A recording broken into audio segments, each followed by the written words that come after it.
안녕하십니까. DY 경영연구소입니다. 이번 시간에는 수익성 분석에 대해서 설명해 드리도록 하겠습니다.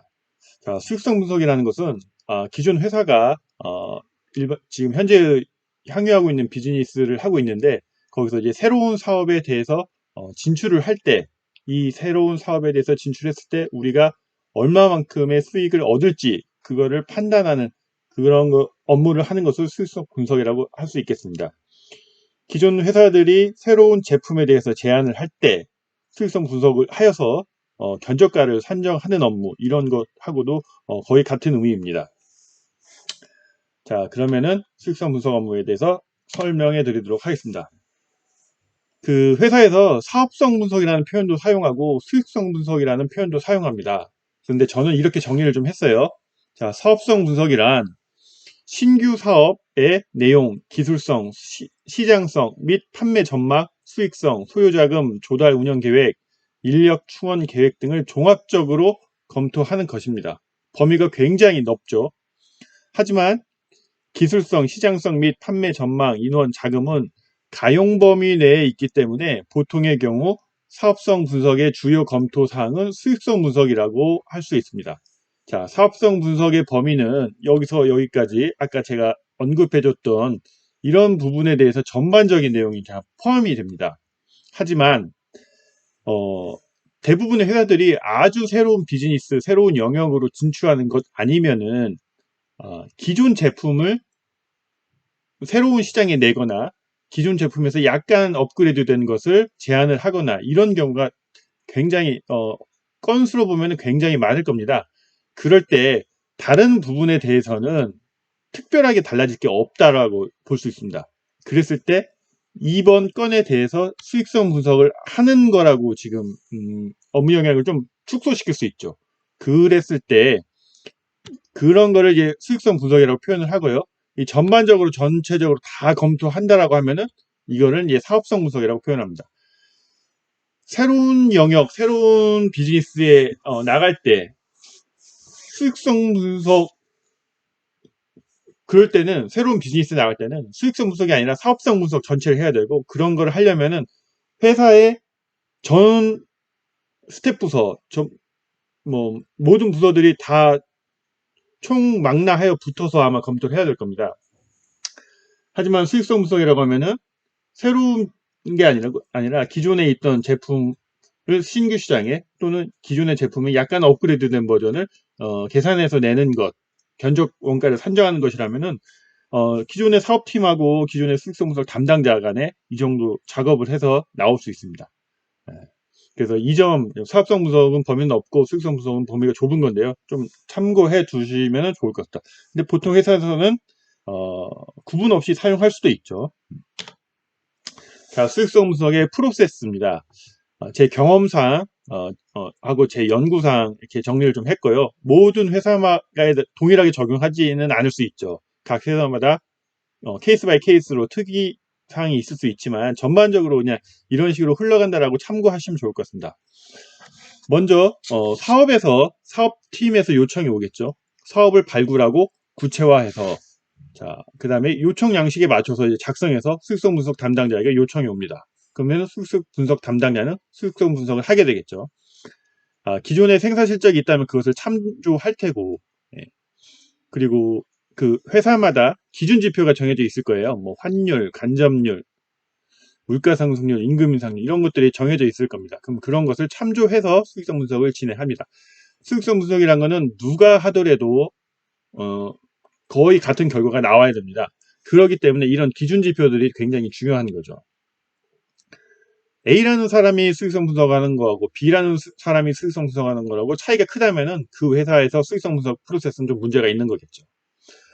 수익성 분석 이 결과가 나오면은 사업팀에 전달이 되고 사업팀에서는 최종 판가를 결정합니다. 자, 제한가를 결정하는 거죠. 원가 추정 자료를 참조를 하고 경쟁사 가격 분석도 하고 환경 분석도 하고 목표 승률을 결정을 해서 판가를 결정합니다. 그리고 경영진에 이제 보고가 되겠죠. 제한가를 최종 확정해서 보고하고 사내 프로세스를 준수해서 합니다. 그리고 사업팀 협상이 진행됩니다. 경영진에 보고했으니까 그 제한 가격을 이제 우리 고객에게 제안을 하겠죠. 가격, 조건 협상 등 협상 중 수정 사항이 발생을 할 테고, 그러면은 다시 수익성 분석 담당자, 사업팀에서 다시 수익성 분석 담당자 요청을 해서 2차, 3차, 4차 계속 이제 수정 사항이 발생할 때마다 진행을 하게 되겠죠. 자, 그리고 나서 이제 최종 계약이 된다면은 경영진에 다시 보고를 하고 계약 체결을 합니다. 그리고 계약이 되고 나서는 이제 실전 관리 단계에 이제 들어가게 되겠죠.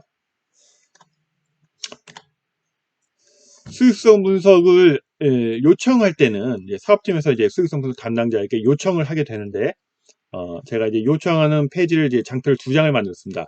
자, 사업팀은 아래의 내용을 채워서 수익성 분석을 의뢰를 합니다. 자, 사업 개요, 추진 경과 및 향후 계획, 그 다음에 기타 내용에 대해서 텍스트로 이렇게 입력을 해서 합니다. 그리고 다음 장에는 양식을 만들었고요. 자, 먼저 이 어떤 내용이냐면은 사업 개요에 대해서 미국 땡땡사의 발전기 A1000을 제안을 한다. 뭐 이런 식으로 간단하게 정리해 주면 될 거고요. 진행 일정은 언제 계약해서 언제 납품한다. 사업 구조는 당사에서 땡땡사에 직접 납품한다. 또는 당사가 에이전트에게 납품하고 이 에이전트가 땡땡사에 최종 사용자에게 납품하는 그런 걸 수도 있죠. 그럼 당사가 에이전트에게 납품하는 거고, 그러면 에이전트는 사서 팔겠죠. 예, 이런 모형이 될 수도 있고, 당사가 땡땡사에 직접 납품하고 에이전트가 껴있다면 에이전트가 여기서 수수료를 받을 수도 있겠죠. 예. 그 다음에 추진 경과, 뭐 여태까지 실적 언제 뭐 했다, 뭐 그런 내용 좀 적어주면 되고요. 뭐 최종 언제 업체 선정이 예정될 예정이다, 이런 정도 간단하게 적어주면 됩니다. 기타로는 뭐 페이먼트 스케줄 어떤 식으로 이제 우리 계약 금액이 들어오게 된다, 뭐 선수금, 중도금, 잔금 이런 것들이 이제 영해차에다가 또 영향을 미치게 되니까요. 예, 이런 정보 주셔야 되고, 딜리버리 컨디션, 예, 여기에 따라서 이제 운반비가 또 결정이 되니까요. 수출인 경우에요. 그 다음에 뭐 워런티를 어떻게 한다, 뭐 에이전트 피가 있으면 몇 퍼센트가 들어간다, 뭐 보증보험을 어떻게 한다, 그 다음에 투자가 필요하다면 투자가 어떻게 된다, 이런 식으로 아는 정보를 적어주시면 됩니다. 네. 그리고 이런 양식을 작성을 해서 주는데요. 이 양식은 사업팀 담당자가 최초에 작성을 해서 주지만 이후에 뭐 변경될 수도 있고, 변경되지 않는다면 이 양식으로 이 뒤쪽에 이제 최종 이제 원가 자료가 이제 더 붙어가지고요. 여기 수익률이 나오게 됩니다. 네, 최종 결과물에 이 표가 거의 동일하게 나옵니다. 그래서 여기는 이제 납품 목록이 되겠죠. 사업팀 담당자가 어떤 식으로 제안을 할 건지 그런 거를 녹여서 넣으면 됩니다. 그리고 우리 고객에게 내는 것하고 우리 내부적으로 이제 생산 관리도 해야 되고 원가 관리도 해야 되잖아요. 그런 거를 종합적으로 믹스를 해가지고 좀 자세히 좀 관리 차원에서 좀 적절한 수준으로 이제 작성해 주면 될 것 같습니다. 잘 모르겠으면 수익성 분석 담당자랑 협의해서 작성을 하면 될 것 같고요. 연도별로 어떻게 납품한다, 몇 개씩 납품한다, 이제 수량이죠. 예, 그래서 총 몇 개가 납품한다. 그리고 단가를 입력합니다. 단가는 사업팀 입장에서는 이제 시장에서 이제 경쟁을 하는 거잖아요. 다른 회사들은 어떤 식으로, 경쟁사들은 어떤 식으로 실적이 있는지 그런 걸 파악할 수 있으면 파악을 하고, 이제 시장 가격에서 결정이 될 수도 있고, 예, 시장 가격이 뭐 거의 결정된 상태라면 이렇게 단가를 입력해서 주면 되고요. 그렇지 않다라고 하면은 우선은 비워서 두고 먼저 이제 우선 비운 상태에서 요청을 하게 되면은 수익성 분석 담당자가 원가 계산을 하고 원가에다가 그 가격 결정 방식은 플러스 적정 이윤을 붙여가지고 그 다음에 이제 판가가 결정될 수도 있으니까요. 예, 어떤 이렇게 처음에 시장 가격이 정해져 있으면 시장 가격을 주시면 되고, 시장 가격이 정해져 있지 않으면은 그냥 비워놓고 요청하시면 됩니다. 그러면 적정 이윤을 이제 붙여서 우선은 초안을 만들면 되니까요. 주의사항은 납품 목록을 정확하게 식별해서 입력하는 게 중요합니다. 수정이 최소화될 수 있도록요. 네. 자, 이 얘기로 했고요. 자, 그럼 넘어가겠습니다. 그러면은 수익성 분석을 요청을 했어요. 사업팀 담당자가. 그러면 이제 수익성 분석 담당자는 수익성 분석을 해야 되겠죠. 원가 계산을 하고 적정 이윤을 붙여서 제한가를 초안 수준의 제한가를 입력을 해가지고 수익성 분석을 초안을 만들어야 됩니다. 그러면은 자, 수익성 분석을 어떻게 하는지 계정별 투입 비용의 산정 기준, 원가 산정 기준이죠. 이거에 대해서 설명드리도록 하겠습니다. 아래의 기준에 의해서 수익성 분석이 진행됩니다. 먼저 지표가 있습니다. 지표는 뭐 환율, 제조간접비 배부 기준, 물가 상승률, 임금 상승률 이런 외부 지표들이고요. 환율은 그 회사마다 이제 정해놓은 환율이 있겠죠. 네, 사업계획 환율을 적용할 수도 있고 수익성 분석인 경우에는 어떤 식으로 해라라고 이제 정해놓은 환율이 있을 수 있습니다. 그걸 적용하시면 되고요. 자, 제조간접비 배부 기준은 그 각 회사마다 이제 직접비는 직접 연결이 되는 거고 간접비는 이제 배부를 해줘야 되는데 각 회사마다 이제 배부 기준이 다 틀릴 거예요. 그럼 배부 기준은 틀리지만 어떤 식으로 배부를 한다라는 정해져 있을 테니까 아마 뭐 직전 사업계획에 뭐 직접비가 얼마일 때 간접비가 얼마 온다 이런 식으로 정해져 있을 겁니다. 자, 그런 걸 이제 참조를 해가지고 그런 간접률을 적용을 하면 되고요. 물가 상승률은 그것도 이런 것들도 다 직접 사업 계획 기준에 지표가 있을 테니까 그걸 적용을 하면 됩니다. 만약에 회사에 그런 게 정해져 있지 않다라고 하면은 이런 거는 뭐 한국은행에서 내놓은 지표를 해서 뭐 최근이 뭐 내년도의 임금 인상률 예상 지표 뭐 이런 거 적용을 하시면 됩니다. 임금 인상률도 뭐 그 회사의 뭐 전년, 전전년, 3년 정도 평균의 임금 인상률 이런 걸 적용하면 되겠고요. 그리고 자, 여기는 지표였고요. 그 다음에 이제 원가에 대한 내용이 나오는데요. 원가의 3요소는 재료비, 인건비, 경비입니다. 그래서 먼저 재료비입니다. 아래의 방법에서 사업팀과 협의하여서 결정하시면 됩니다. 생산 실적이 있다라면은 생산 실적에다가 물가 상승률을 반영해서 적용하시면 되고요. 생산 실적이 만약에 없는 경우에는 구매팀에서 이제 견적을 받으시면 되겠죠. 구매팀 요청해서 견적을 받아달라고 하면 되고요. 거기에다가 이제 사업팀의 목표 설정가를 반영할 수도 있죠. 이제 옵션이죠.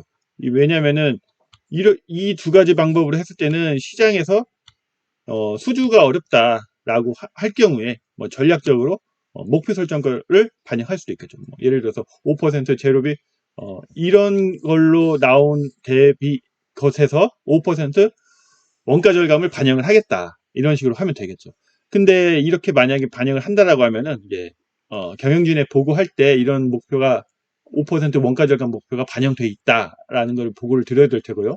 경영진에서 그런 거를 뭐 받아들여야 되겠죠. 그리고 나서 이제 계약이 되고 나면은 이제 5%를 절감하기 위해서 전사적인 노력이 필요하겠죠. 직접 인건비는 그 제품을 만드는데 얼마만큼의 공수가 들어간다, 맨아워가 들어가고 거기에 임률이 얼마만큼 뭐 시간당 임률이 얼마다. 그러니까 당장 올해 납품하는 게 아니잖아요. 올해 제한을 하면은 뭐 내년에 계약되고 그 또 2년 뒤에 만약에 생산을 한다라고 하면은 뭐 3년 뒤에 임률을 적용해야 되잖아요. 그러니까 올해의 임률 또는 전년도의 임률에서 임금 상승률을 이제 몇 퍼센트를 이렇게 걸고 그런 식으로 하겠죠. 네. 그런 식으로 하면 됩니다. 그 다음에 이제 재료비, 직접 인건비, 직접 제조 경비 이런 거 직접만 얘기를 했고요. 간접비는 어차피 지표에서 제조 간접비 배부 기준은 정해져 있으니까 그거에 따라서 이제 제조 간접비는 들어올 테고요. 제조 직접 경비로는 뭐 투자비, 기술료, 로열티, 해외 출장비, 기타 비용 등이 있을 수 있습니다. 자, 투자비라고 하면은 현재 가지고 있는 생산 설비로 만약에 이 계약이 될 경우에 생산을 할 수 없다. 그러니까 현재 가지고 있는 캐파가 부족하다. 또는 신규 투자를 해야 되는 것이다 라면은 해당 건으로 인한 투자 비용을 이제 산정해서 이제 반영을 하면 됩니다. 공장에 전문 부서가 있을 거 아니에요. 뭐 공정기술팀이라든지 공무팀이라든지 이런 팀에서 전문적으로 산정한 것을 이제 반영을 하면 됩니다. 그러니까 이 수익성 분석을 할 때 그런 부서에다 산정 요청을 하고 산정된 금액을 이제 받아서 넣어야 되겠죠. 기술료라든지 로열티, 그 해당 제품을 만드는데 누구의 기술을 좀 써야 된다 그러면 그 회사에 기술료나 로열티를 좀 지불해야 될 거 아니에요. 이런 것도 이제 사업팀에서 파악을 해서 수익성 분석 담당자에게 전달해 줘야 되겠죠. 네. 그리고 이 사업으로 뭐 해외 출장이 필요하다, 뭐 교육이라든지 가서 뭐 설치하는 그런 것들, 해외 출장이 필요하다면 그런 비용도 뭐 비행기표, 항공료, 숙박비, 뭐 출장비 이런 것들 반영해서 계산해서 이제 반영해야 되겠죠. 기타 비용, 뭐 이 생산해서 뭐 시험 연구를 해야 된다, 무슨 어디 무슨 용역을 좀 받아야 된다, 뭐 이런 거 있으면 그런 비용 또 산정해서 적용을 하면 되고요. 자, 여기까지가 이제 제조 경비였습니다. 그 다음에 판관비죠. 예. 판관비는 이제 공통 판관비. 예. 아까 여기 제조 간접비 등이 이제 공통 비용이었는데, 그런 비용은 이제 제조 간접비 배부 기준에서 반영했고, 판관비 역시 공통 판관비, 이제 회사가 정해놓은 율이 있을 거예요. 판관비에서 이게 직접 판관비와 공통 판관비가 있을 텐데, 직접 판관비는 직접 계산하면 되는 거고, 공통 판관비의 율을 뭐 예를 들면 뭐 6%다 이런 식으로 있으면 그걸 이제 매출액 대비 6%를 반영을 하면 되겠죠. 그 다음에 뭐 이제 그 다음에 이제 직접이죠. 얘네들은 보증 수수료, 이 계약에 의해 가지고 계약 기간 동안 보증을 들어야 된다면은 보증 비율, 보증 수수료에 따라서 산정을 하시면 되고요. 그리고 운반비, 예를 들어서 뭐 미국 뭐 LA 한국까지 간다라고 하면 거기에 따른 항공 아니 뭐 그 뭐냐 운반비를 계산을 해야 되겠죠. 유사 실적이 있으면 그거 실적을 참조를 하거나 아니면 뭐 물류 관련 전문 팀에서 견적가를 이제 받아주면 되겠죠. 그리고 에이전트 피가 발생한다면 에이전트 피도 예, 뭐 율로 적용을 하면 되겠죠. 예. 그다음에 영해차는 이 사업별로 수금 구조에 의해 가지고 이 앞에서 이제 요청할 때 페이먼트 스케줄이 이게 있었잖아요. 이거에 따라 가지고 이제 계산을 해 가지고 이제 반영을 합니다. 그래서 뭐 예를 들어서 뭐 예를 들어서 뭐 1% 또는 뭐 2% 이렇게 계산이 되겠죠. 그러면은 이걸로 반영을 하면 됩니다. 이런 거에 대한 내용은 제가 그 신규 사업 수익성 분석이라는 영상이 있습니다. 엑셀로 어떻게 계산하는지 그 영상이 있는데, 그 영상을 참조를 하시면은, 자료도 제가 공유를 해드리니까요. 그 영상을 참조를 하시면은 엑셀로 제가 풀어놓은 게 있습니다. 엑셀로 풀어놨고 그거를 영상에서 설명하는 게 있으니까요. 그걸 참조하시면 좋을 것 같습니다. 이번 영상에서는 그냥 내용적으로 좀 정성적으로 설명을 좀 드리는 영상이고요. 자, 이렇게 해서 수익성 분석을 산정을 합니다. 그러면 이제 결과가 나와야 되잖아요. 자, 그러면은 아까 제가 수익성 분석을 요청을 하는 양식이 이 양식이라고 말씀드렸잖아요. 자, 여기서 납품 수량이 나오고 단가가 나오고 총 계약 금액이 나왔습니다.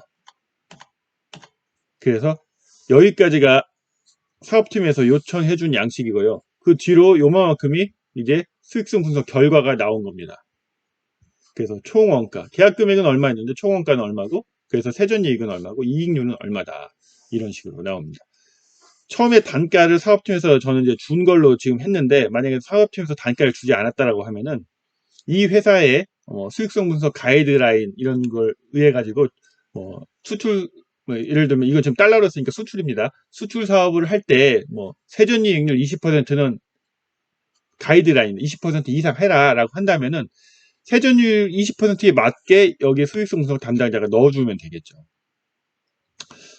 이거는 지금 아무튼 사업팀에서 단가를 준 거였고, 그거 기준으로 여기까지는 사업팀에서 준 거고, 이 뒷부분이 이제 수익성 분석 담당자가 앞에서 뭐 여러 가지 설명드렸던 이런 부분에 대해서 계산해서 나온 것이 이제 나온 것이 여기 총 원가로 들어온 거고요.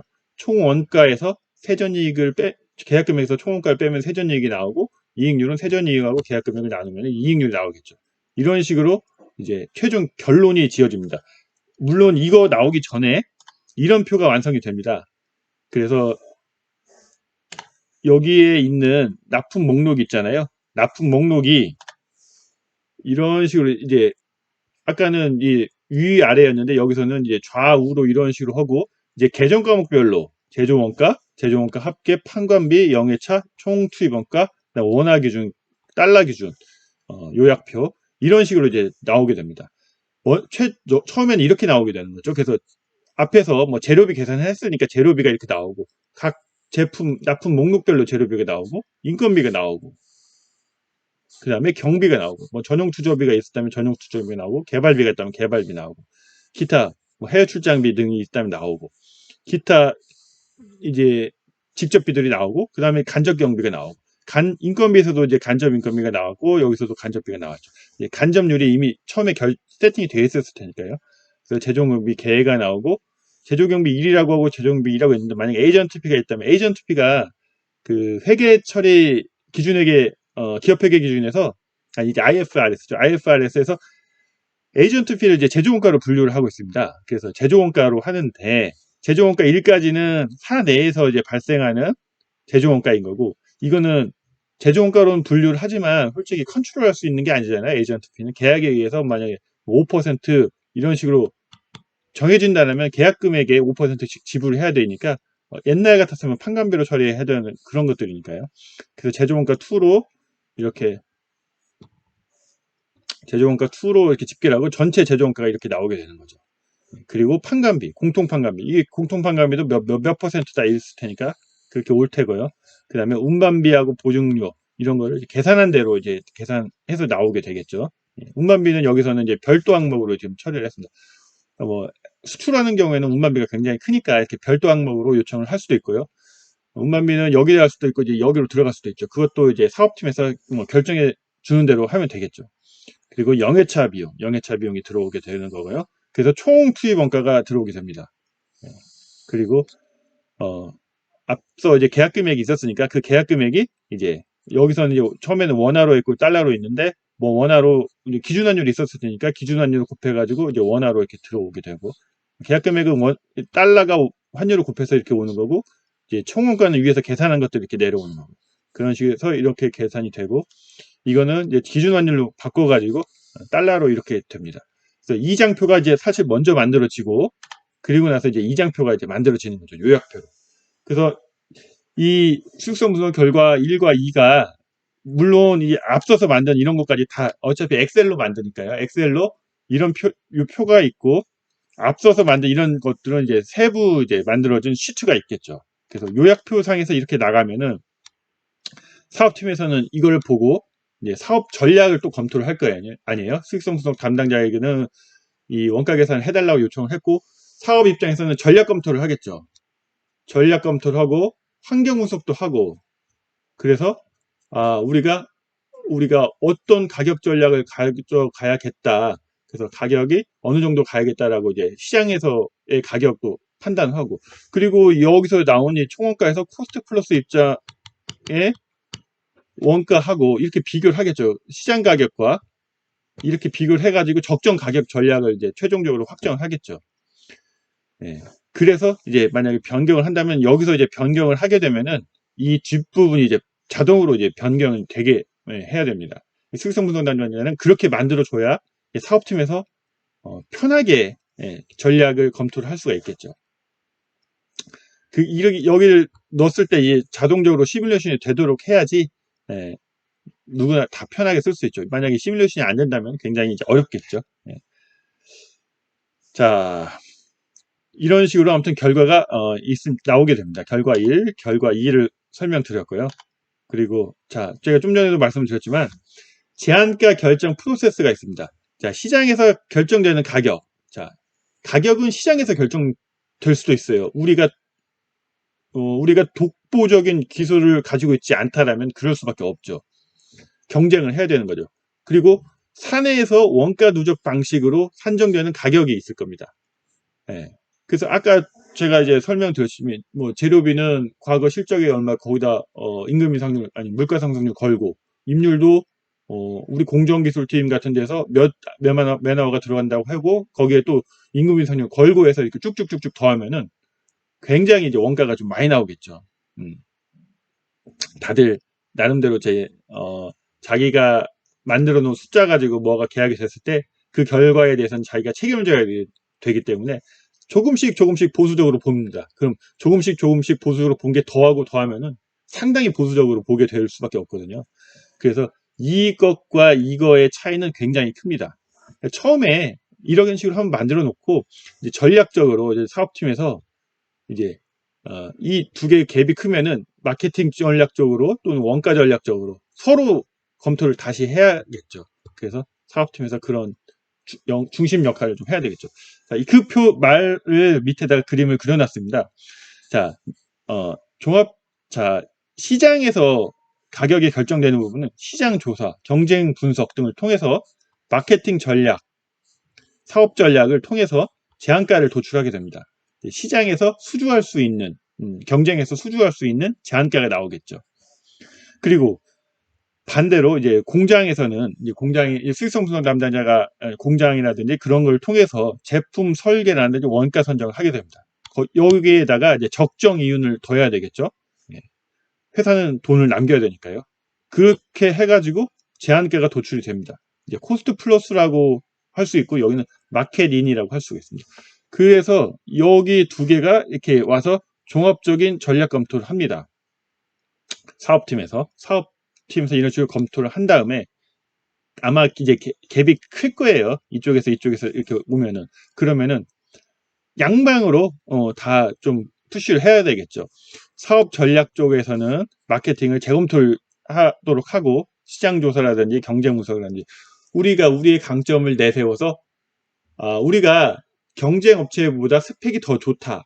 독특한 스펙을 우리만 가지고 있다면 그 부분을 어필해 가지고 가격을 더 높일 수도 있잖아요. 그런 것도 이제 검토를 하는 거죠. 그래서 우리의 장점을 더 돋보이게 하고 뭐 그런 것들 해가지고 아무튼 경쟁 이런 거 다시 한번 오게 됩니다. 그리고 원가 절감도 추진을 해야 되겠죠. 뭐 원가 절감이 충분히 반영돼 있다라고 하면은 뭐 더 할 수 없을 수도 있지만 아마 처음 검토했으면 만약 반영이 안 되는 경우가 대부분이에요. 그러면 원가 절감도 저 검토를 하고 이런 데서 이제 검토가 이제 정보 공유를 서로 해야 되는데 고객이 원하는 딱 스펙만 맞추면 되잖아요. 더 불필요하게 더 좋은 스펙은 할 필요가 없어요. 왜냐하면 그런 거는 가격만 비싸지는 요소이기 때문에. 그럼 그런 정보를 감안해 가지고 필요 없는 스펙은 빼는 작업도 할 수가 있겠죠. 제품 설계에서.